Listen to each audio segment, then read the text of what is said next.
You mentioned like the energy crisis. Well, you know, the energy crisis started in the early 1970s. Like in 1973, essentially there was a war in the Middle East, which led to a huge increase in the price of oil.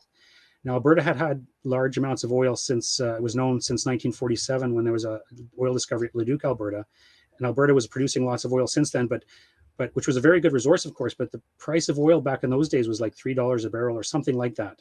So when that war in the Middle East started in September or October of 1973, the price of oil went from about $3 a barrel to close to $12 a barrel in just a few weeks.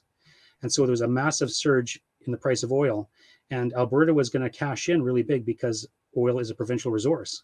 But our prime minister at that time was Pierre Trudeau, and he did a couple of things to prevent Alberta from benefiting as much as it should have. For one, he made an artificial price for oil in Canada so that when Alberta sold its oil within Canada, the price was much lower than the world price, and so Alberta didn't get the revenue it should have received at that from that source.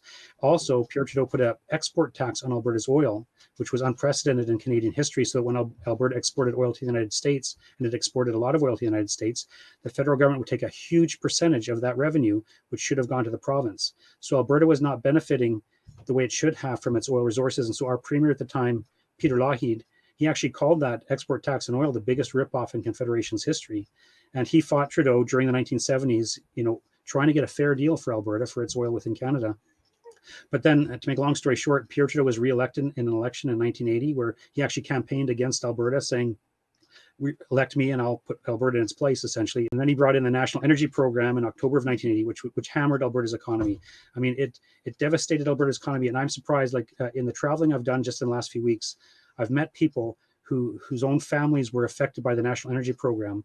In fact, I talked to a guy who said he remembers as a child his father weeping over their financial losses from that National Energy Program. And I've heard stories of suicides and because businesses went under, people lost their homes and their jobs by the thousands in Alberta. And it was very, very harmful for Alberta. So it was actually, I was a teenager at that time. And even though my family was not involved in the oil industry, so we weren't directly affected in terms of job loss or anything like that.